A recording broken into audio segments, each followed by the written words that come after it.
gonna need you. Lord, we need you. Yes, we do. Give myself away so you can use me. Sing it. I need you to take my life.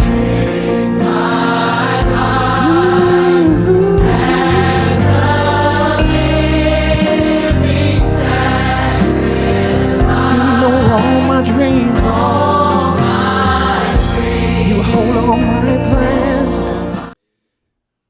If you will, Brother Billy said that you all are in St. Mark chapter 14. And we will start right here at verse 1.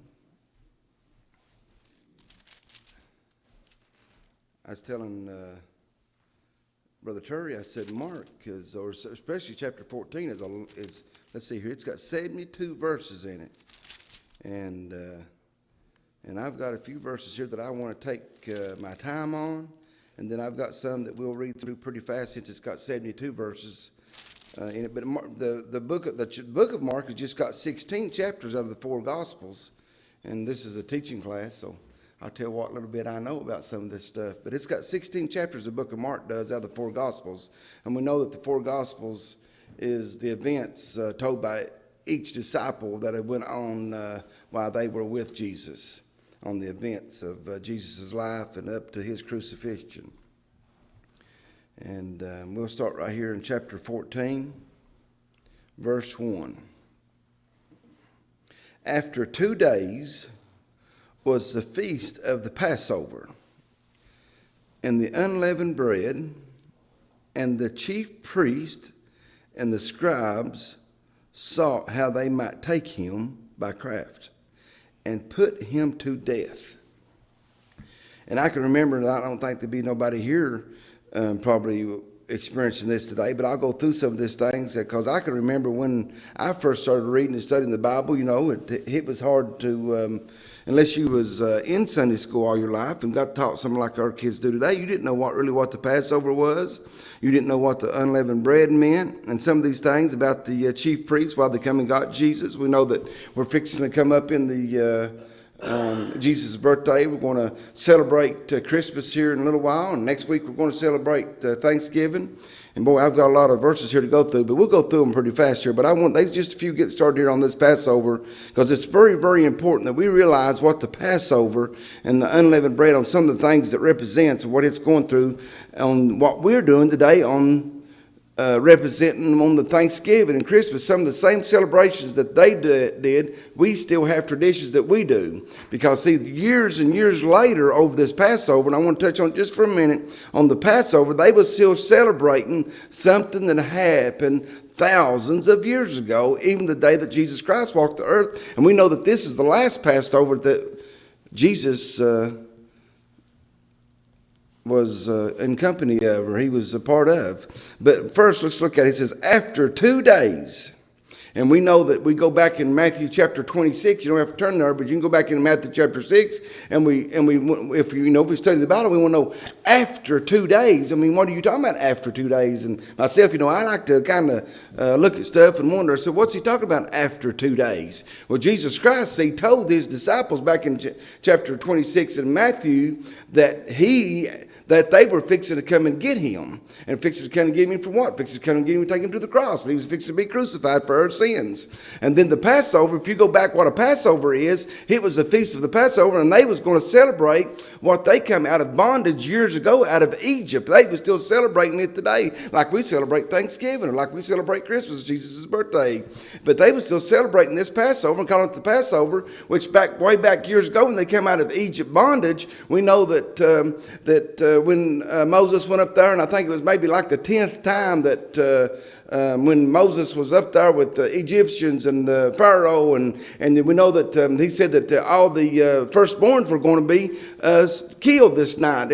So he told them to take a lamb and crucify that lamb and put the blood over the doorpost. And we know, and I know there's a lot. I don't mean to stay on this one verse. We'll go through a bunch real quick though, because they said me too. But we know. But I just want everybody to realize really what the Passover is. That it passed over when you put put the blood on the doorpost in your house, or you put the blood over the doorpost of what you've got going on in life, and you plead the blood over it, and you say that this is to the Lord, and this is what I'm going to do. It's a Passover, and that's what they were celebrating even today. And we know that he said, and after 2 days, Jesus had told them that now I'm going to go, and I'm going to be the new crucifixion, the new blood, the new lamb over the Passover, and there will have to be no more of that killing animals and putting them over the doorposts and stuff like that. But that's kind of just in a bottle shell. Boy, if I could take just a whole class, I could really teach on what the Passover and what was going over, how the Egyptians come out of bondage, like I said, and how we put the blood over the doorposts, and they were still celebrating, is what I'm trying to say, on that type of stuff. Then the after part of it was what Jesus had told them 2 days later.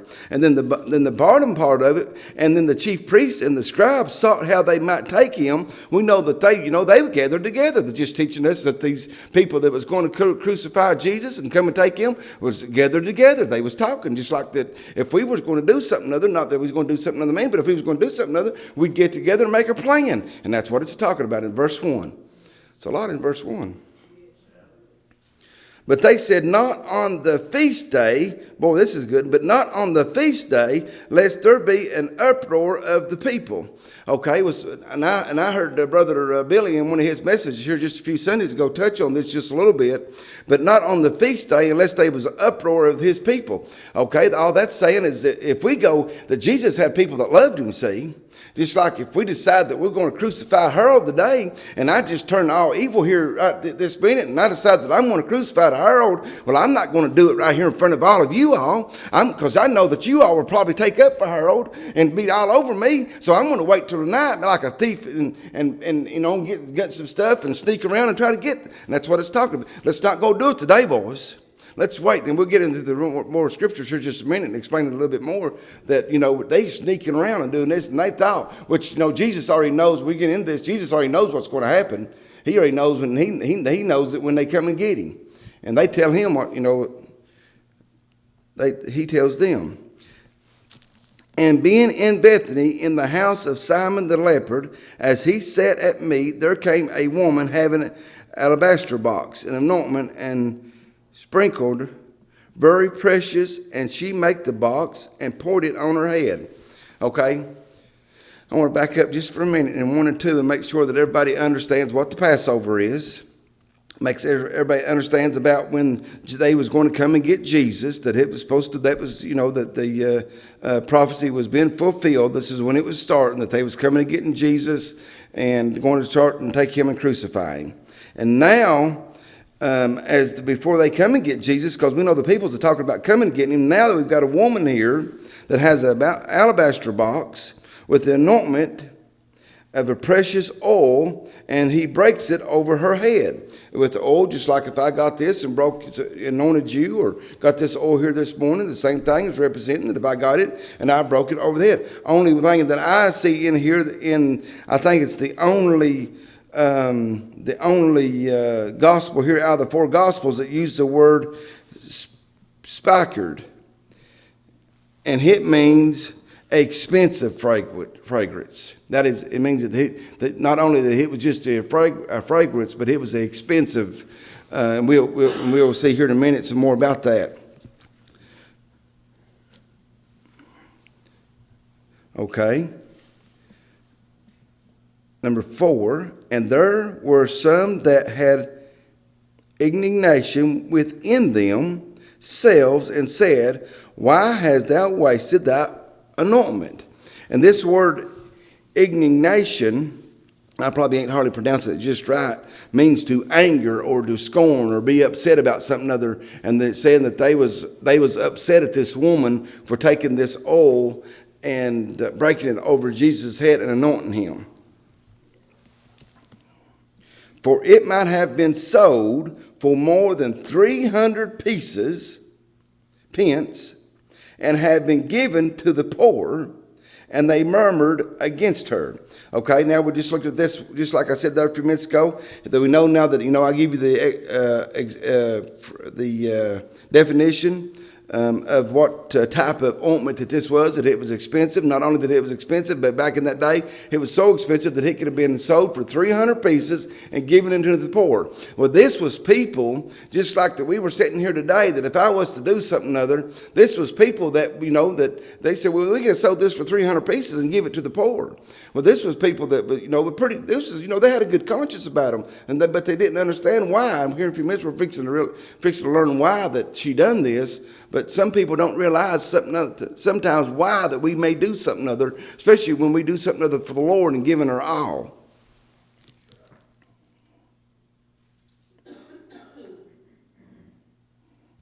Verse 5.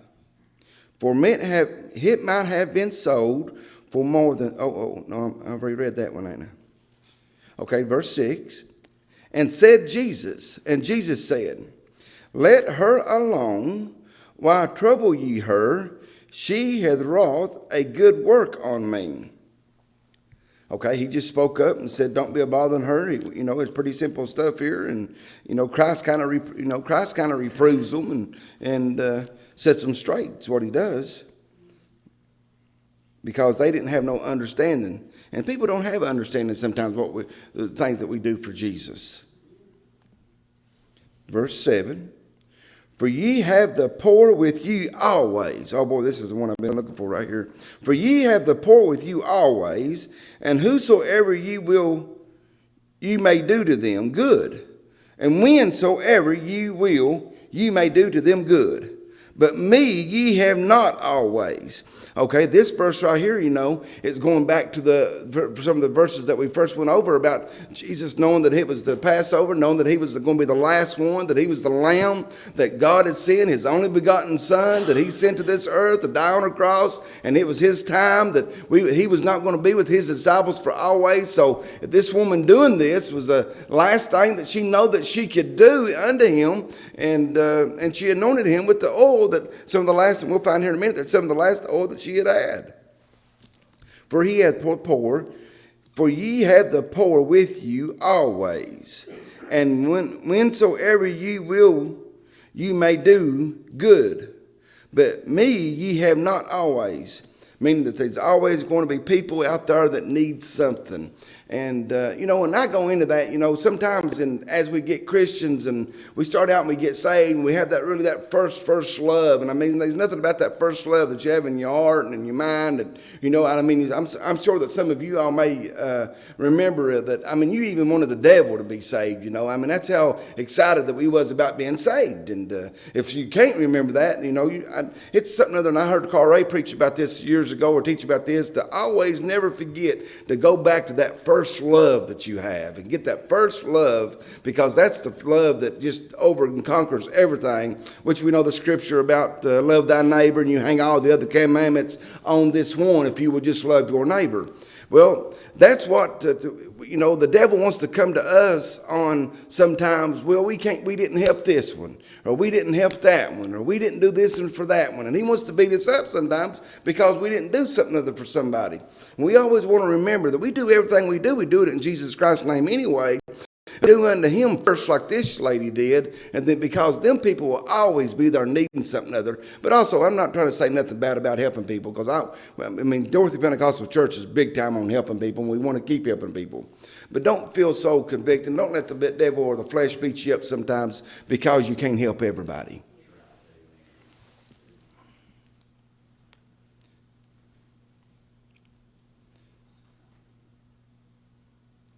Where we at, verse 8? She had done what she could.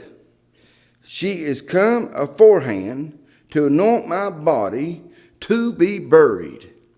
And going into the same stuff, and we knowing that we getting fixing learning here that what this woman done with this anointing that she had done and anointed Jesus is all she had, just like the woman the time that gave the last cent that she had. Meaning, if that's all if all I've got, see, to a dime to my name, one dime to my name, and I give it, then I give all I have. If you was to have $1 billion, you give your $1 billion, then that's all you had. But it don't mean that you're going to get no more blessing than I got with my dime.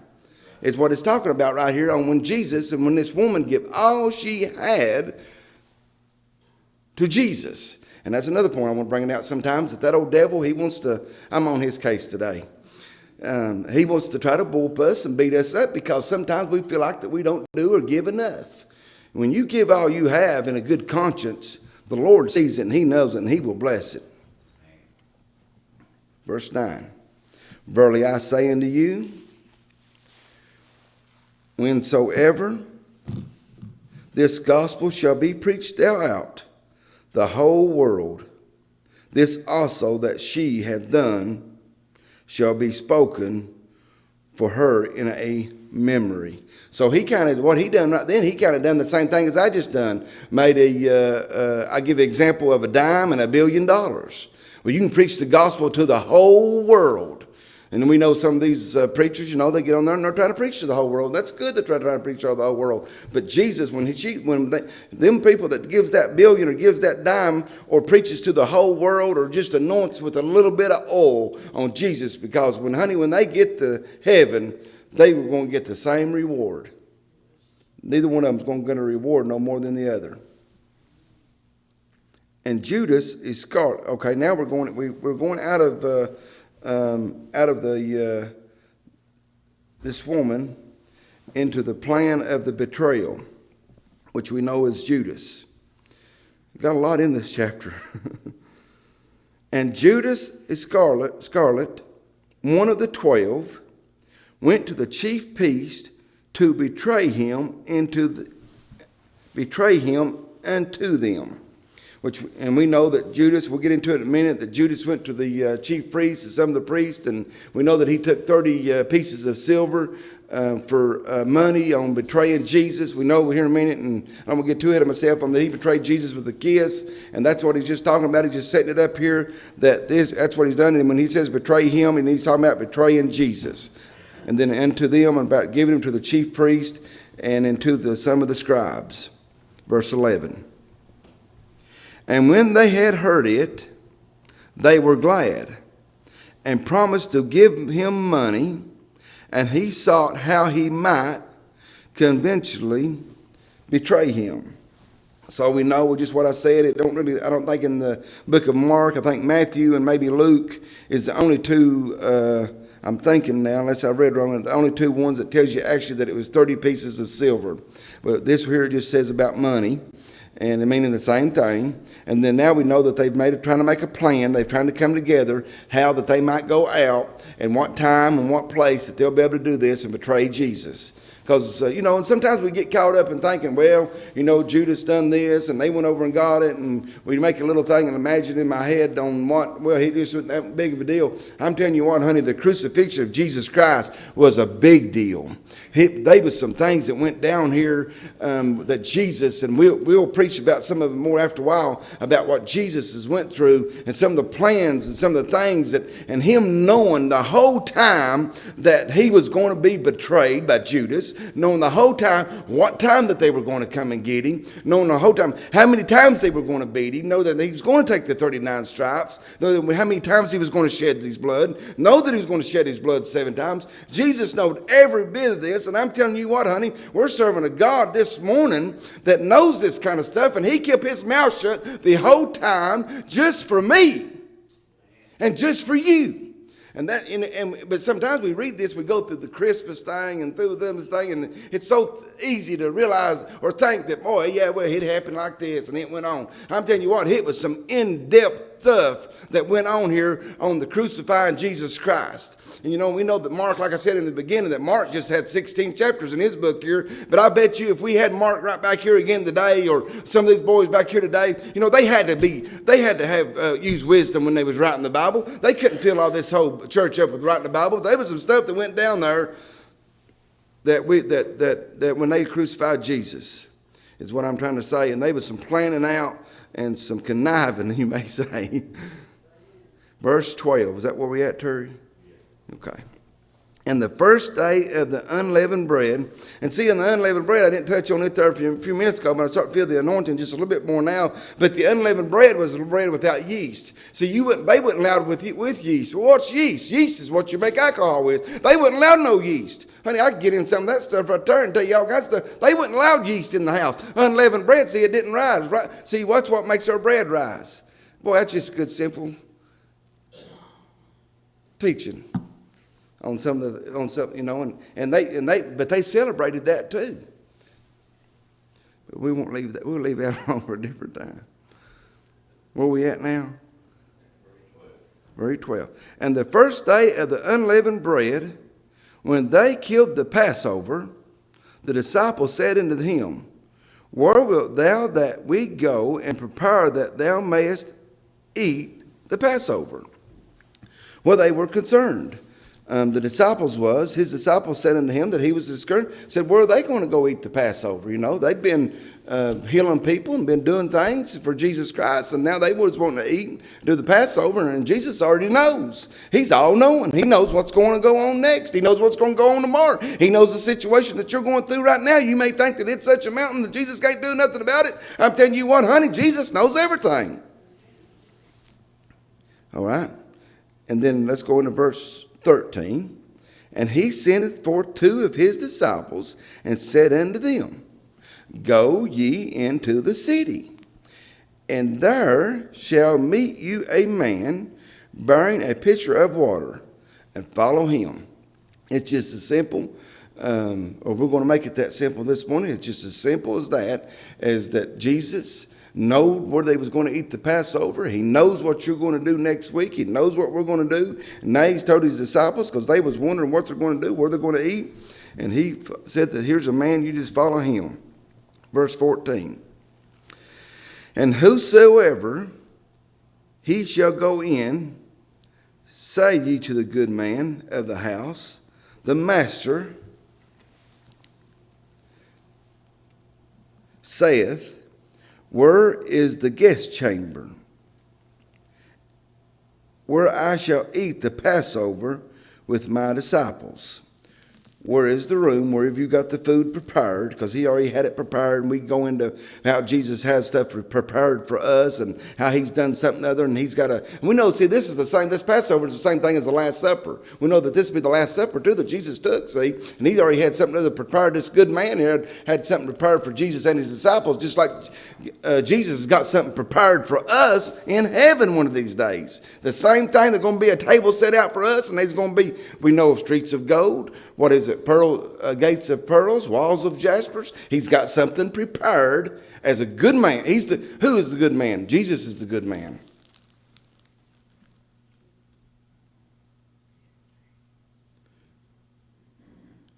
Verse 15.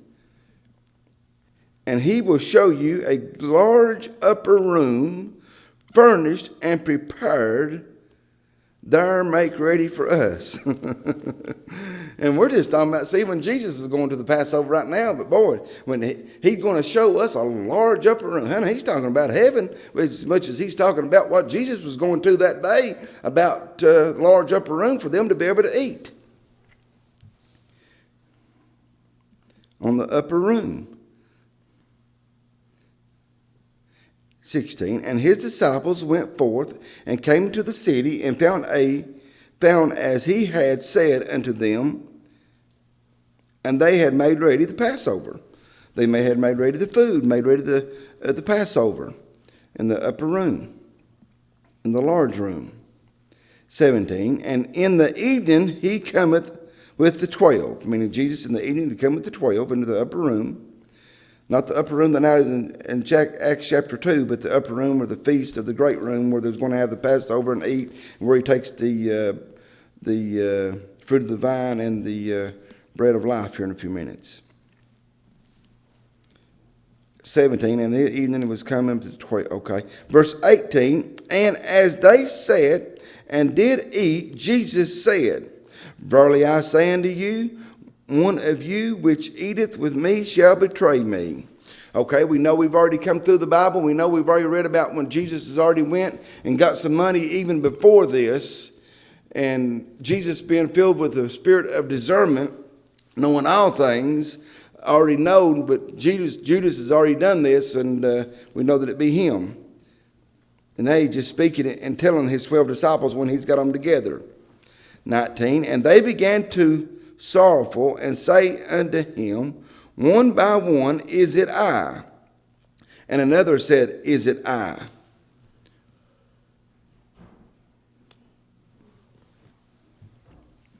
Just like we would today if he was to tell us something other, and they were just as common as we are here today. When if I told you, if I said into Tim that you've done this or you've done that, or there's 5 of you, I've done something other here, and and you would say, just you'd be wanting to know if it wasn't you especially, or I talked to somebody yesterday that was full of kind of what Judas has got here on conning and doing things that they shouldn't be doing, and me knowing good and well that they've done what they was. I forget right now what he was about, but I can remember thinking, honey, you know as good as well as I know that it was you, and that's what Jesus is going through here.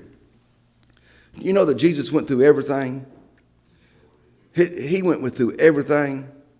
It didn't matter what went on. He went through it. He's already went through it and been tried of it already. Number 20. And he answered and said unto them, it is one of the 12 that dippeth with me in the dish. They was at the Passover. They was eating, and they was all eating together and dipping into the same dish. All 12 of them, plus Jesus, making 13 dipping in the dish. The 21, the Son of Man indeed goeth, as it is written of him. But woe to the man by whom the Son of Man is betrayed. Good were it for that man if he had never been born.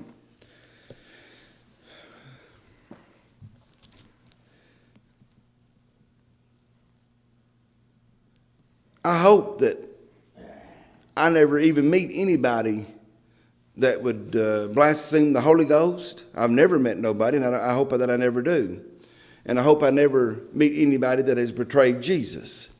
But, it's because it says that he'd be the same as wish that man had never been born. And, which we know that blasphemy of the Holy Ghost is the only sin that you can do without forgiveness. But also, there are going to be a lot of people that goes to hell.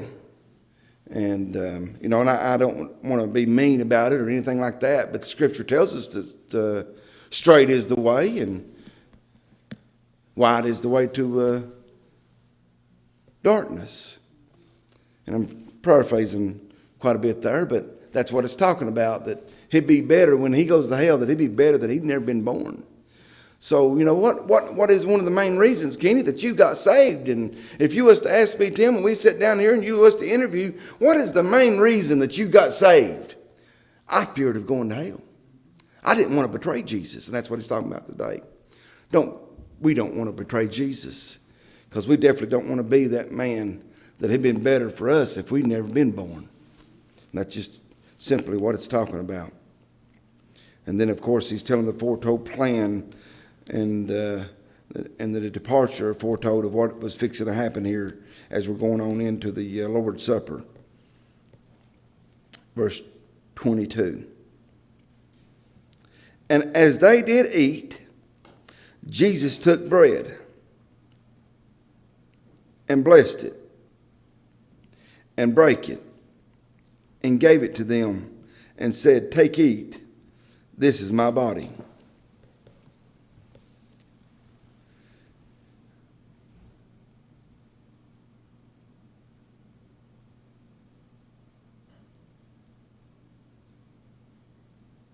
Just representing the bread is that his body was broken for us when he breaks it and gives it to us.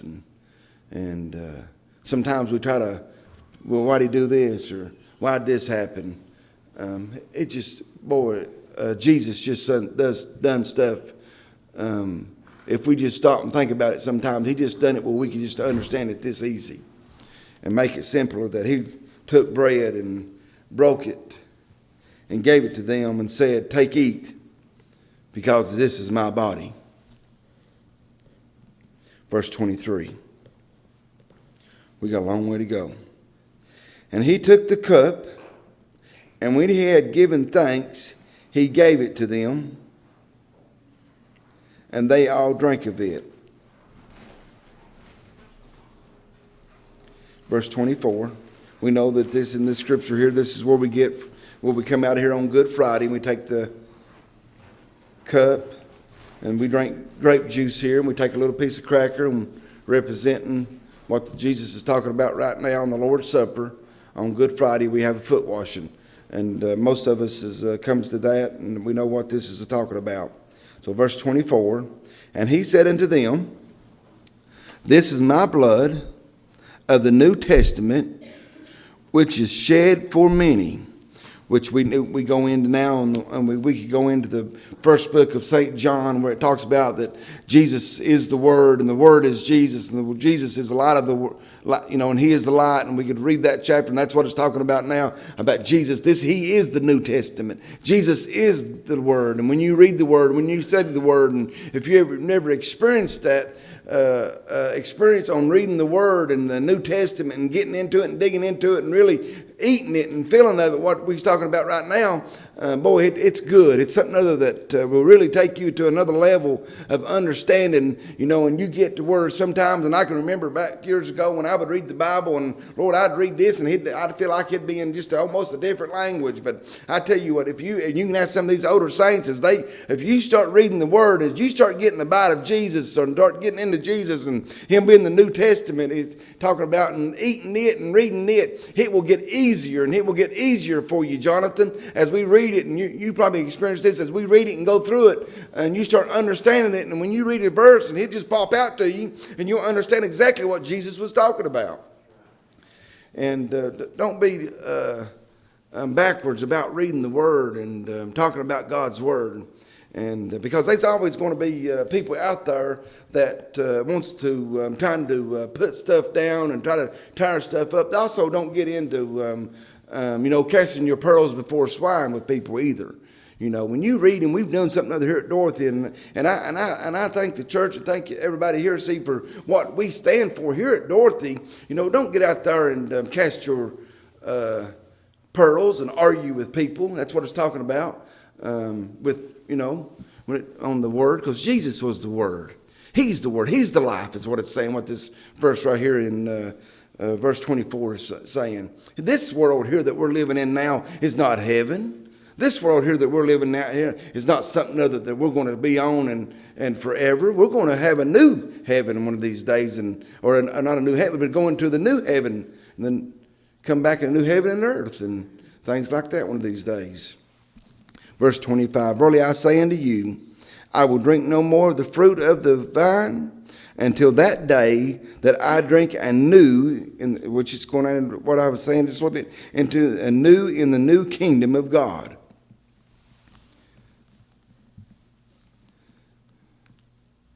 And I think I kind of explained that verse a little bit already on the new kingdom of God and what Jesus was talking about Him being the Word of the New Testament. Verse 26. And when they had sung a hymn, they went out unto the Mount of Olives. Verse 27. And Jesus said unto them, all ye shall be offended because of me this night. For it is written, I will smite the shepherd, and the sheep shall be scattered. But after that I am risen, I will go before ye in Galilee. All right, I'm running out of time, big time. But let me go through this one right here. I've just got a few that I really, really wanted to expound on this morning, but this is one of them. That all of ye, and we know that it gets into the denial of Peter here when he denies Jesus 3 times, is what we're fixing to read to you here in a few minutes how the cross. Jesus told him that he was fixing to deny him, but when we want to step here on verse 27 just for a minute. When I read this verse, it makes me think of people sometimes that we've actually got people that believe just like we believe, that is backslid though, that's went to church 10, 15, 20 years. You may be going through something other right now that you may be thinking the devil comes to you. Well, if I don't make it right now and I don't do this right now, I'll be able to do it during the 7-year tribulation. We've got people that believe just like we do in the 7-year tribulation. And when I read this scripture right here, that's what it makes me think of, is the 7-year tribulation. Because if we can't serve Jesus right now, just like these boys, and we know that the reason that they was offended of him and didn't want nothing to do with him, as we read here later in a few minutes, is when they come and got Jesus, see that they all denied him. They all ran. They all took off, which Peter, he took just for a minute and stayed around the far. We know that they come to him and said, well, this is the man right here that was Jesus, and that Jesus denied him. Well, what do you think that we're going to be able to do one of these days when the Spirit of God leaves this place in the 7-year tribulation? When you think that you might be able to be saved during that time? I'm telling you what, if you can't be saved right now, honey, you probably won't be saved then. So I'm telling you to be saved now. Go to heaven now. Live it now. Don't worry about it later. You know what and that's what it, and I don't mean to get off track or none. I don't think that I really did, but that's when ye are offended because of me. But I'll go a little bit further. If this let's see, I almost feel like I'm saying a bad word when I say government. When this government, one of these days, when we come to one world order, and they say to unto Terry or to Edith, you take this mark right here. I'm talking about denying Jesus. That's what we're in. We're still in verse 27. And deny Jesus. If you don't take it, Edith, I'm going to cut Terry's head off. That's the kind of stuff that's going to happen one of these days. We've not seen nothing yet on what's going to happen one of these days, on when we come in one world order and they want you to do stuff that you ain't never thought that you'd do in your life, that you might have to do some of it. It's kind of what it, and I know that's going a little further than most maybe, but honey, they denied Jesus because they got a hold of him and they had took him off somewhere. And what would we do? Would we deny Jesus, or would we stand with Jesus? Well, I hope that he comes about down cloud level and takes me on before I have to do none of any of that stuff. But now he might not. We may have to go through some things here.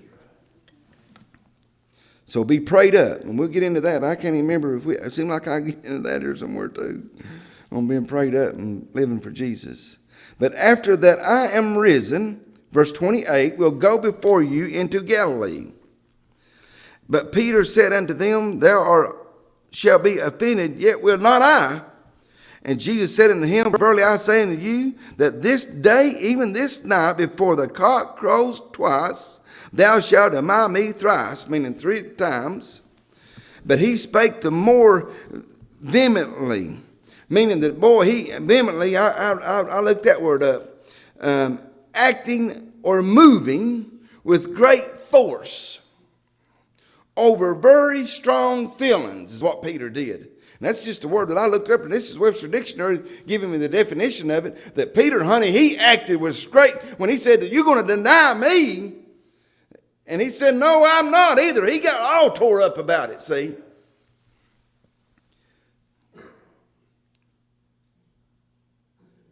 Verse 31, but he spake, verse 32, and they came to a place which is called Gethsemane, and he said unto his disciples, sit ye here a while and pray.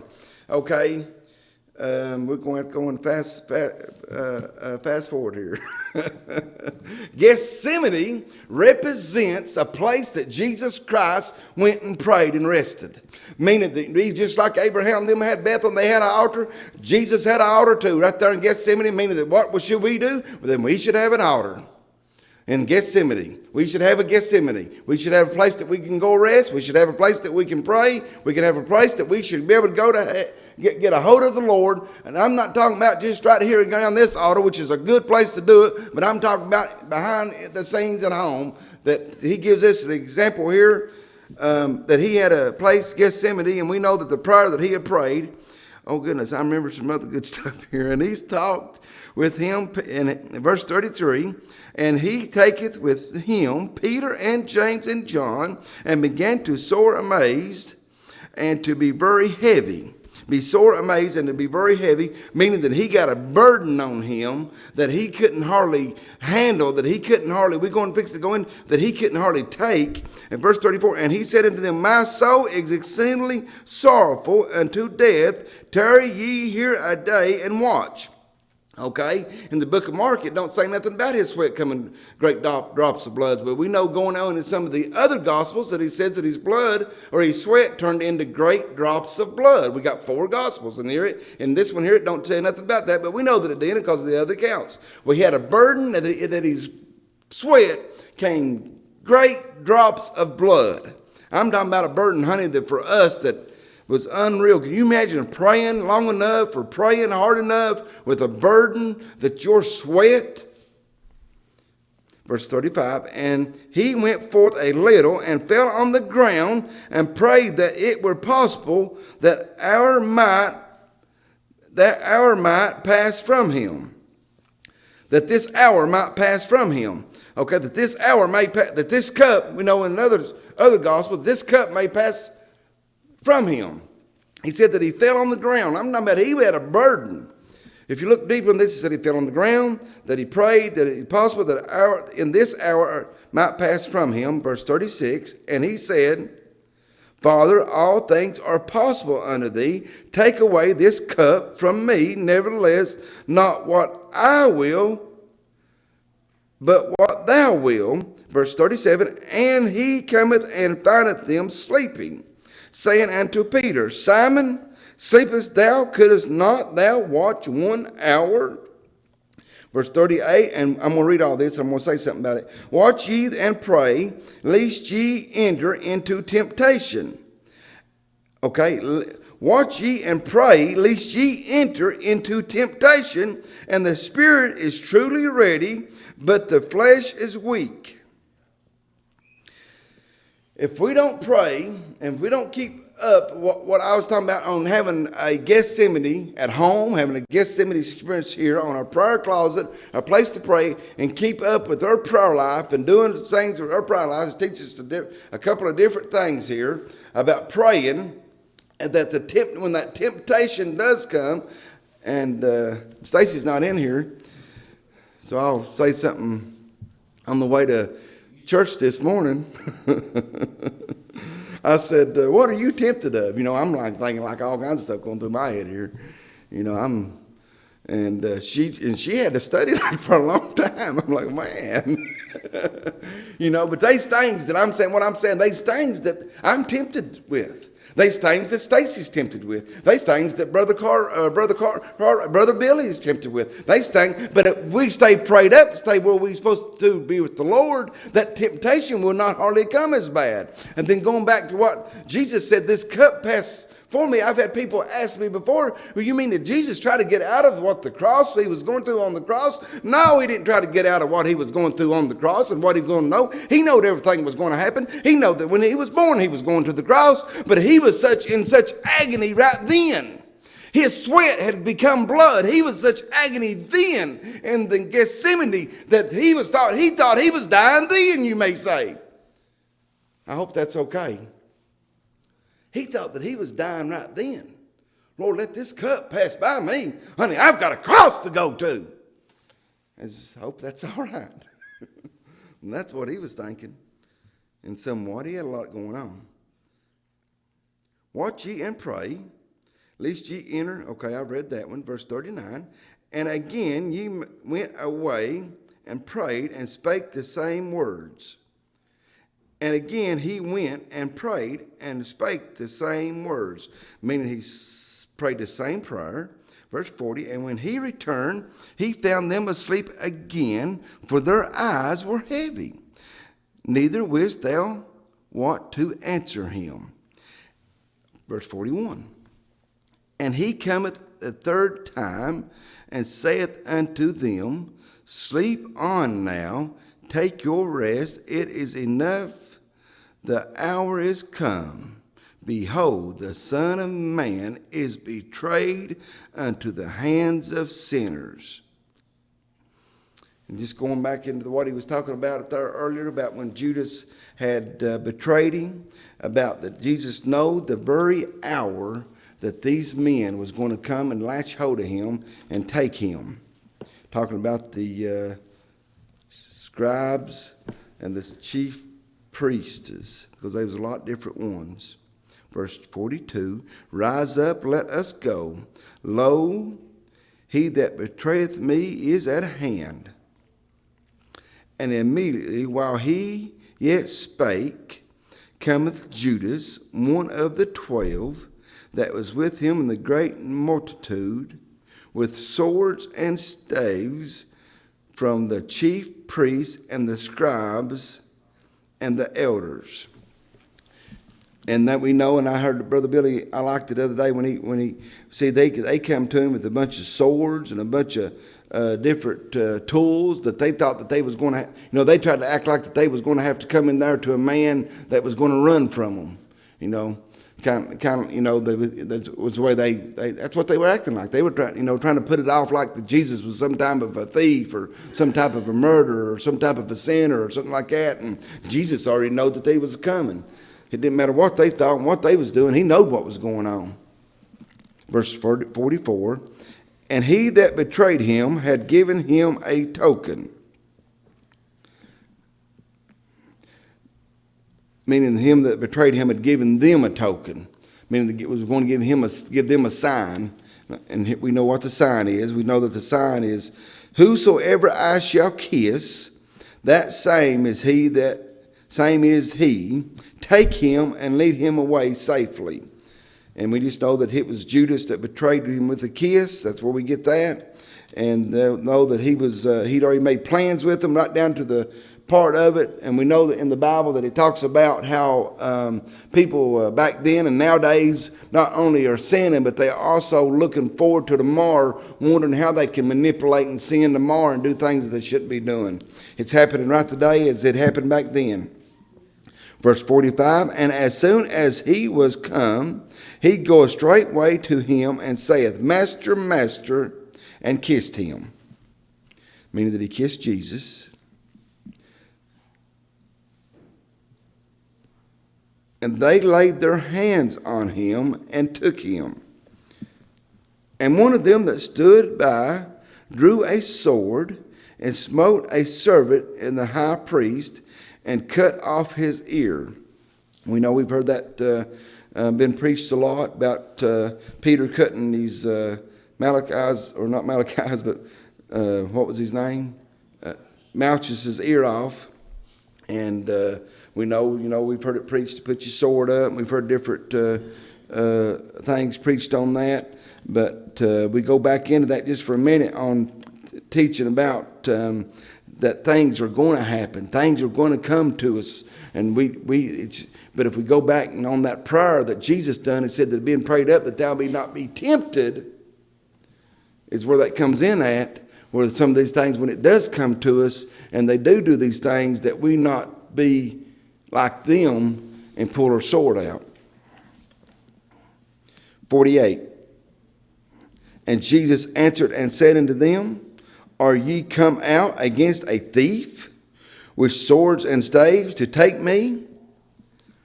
49. And I was daily with you in the temple teaching, and ye took me not, but the scriptures must be fulfilled. Boy, all right. This one I hear, he's a teaching to us here today, just like he was teaching back to them, that one of these days, see, he's going to look at some of us and say, hey, I never knew ye. I'm talking about people that sit right in the church, sit right here today, and right in the preaching and the teaching, some of the things that we've done in this world. He's going to look at them one of these days and say, Lord, Lord. When they say, Lord, Lord, he's going to say, I never knew ye. Depart from me, ye that's full of iniquity. And that's the same thing that he's doing today with them and teaching them. That he was right in the temple daily, he said, teaching. And one of these days, see, it's going to happen. It don't matter who thinks what or who thinks this. And I heard somebody yesterday say, well, there's a lot of different myths of how the world's going to end one of these days. Honey, I'm telling you what, this ain't no myth. This is something other that's going to be fulfilled one of these days. No matter what anybody does, it's going to be fulfilled. He says, I was with you daily, teaching you in the temple. Verse 50. And they all forsook him and fled. Honey, they got out there when they done that, didn't they? When they took all in, talking about the disciples. And let me say one more thing. I'm not going to finish no way. Say one more thing about that. Now, we know that when Thomas put his in his, see, they fled that day. But Jesus told Thomas, Thomas, you feel my nails, and you can feel my scars in my side.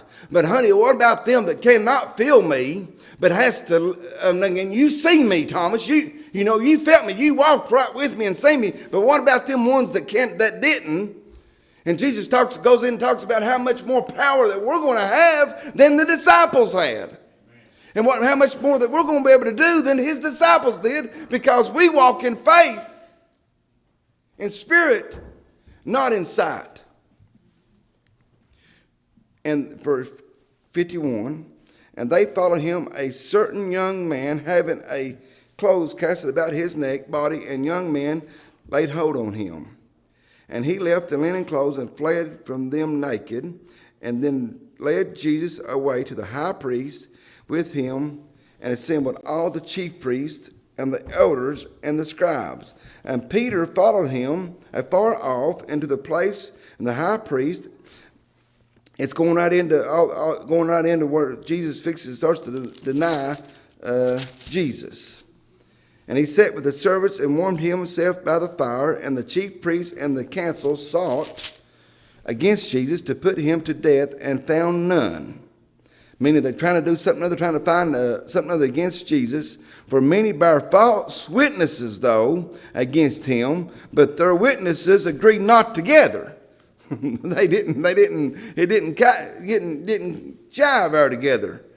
They couldn't get it, so they had to have false witnesses. And there arose certain bear false witnesses against him, saying, we have heard this man, I will destroy the temple that is made by hands, and within 3 days I will build another made without hands.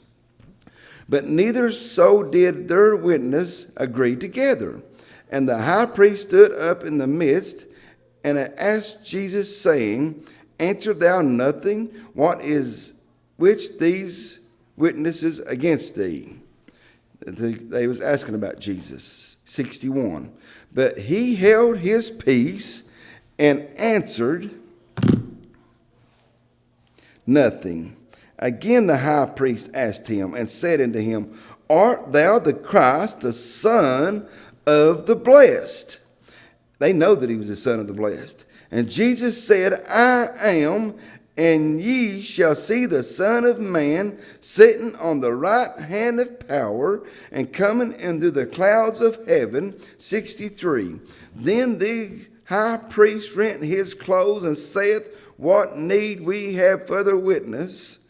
Ye have heard the blaspheme, what ye think. And they all condemned him to be guilty of death. Meaning they was going to crucify him. And Jesus began, and some began to spit on him, and to cover his face, and to buffet him, and to say unto him, prophesy. And the servants did strike him with the palms of their hands, smacking him. And as Peter was beneath in the place, there cometh one maid of the high priest, and when she saw Peter warming himself, she looked upon him and said, And thou also wast with Jesus of Nazareth. But he denied, feeling the prophecy that Jesus had told Peter, but he denied, saying, I know not, neither understand I what thou sayest.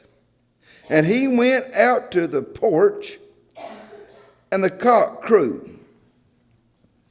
And a maid saw him again, and began to say to them that stood by, this is one of them. And he denied it again. And a little after, they that stood by said again to Peter, Surely thou art one of them, for thou art a Galilean. Jesus, we know that they said that he spent a lot of time in Galilee. And thy speech agree thereto. But he began to curse and swear, saying, I know not this man who ye speak. And the second time the cock crew, and Peter called to mind the word that Jesus said unto him before the cock crew twice, Thou shalt deny me thrice. And when he thought thereof, he wept. And we know that in the other gospel over here that he said that he wept bitterly, meaning that he got forgiveness for what he done on denying Jesus Christ. We know that Paul says that we have to die out daily to get forgiveness of what Peter done. He had to die out and get forgiveness, just like we got to die out daily and get forgiveness from Jesus Christ of the sins that we were born in this world to, that we do. Bless you all. We'll be a few minutes and we'll have church.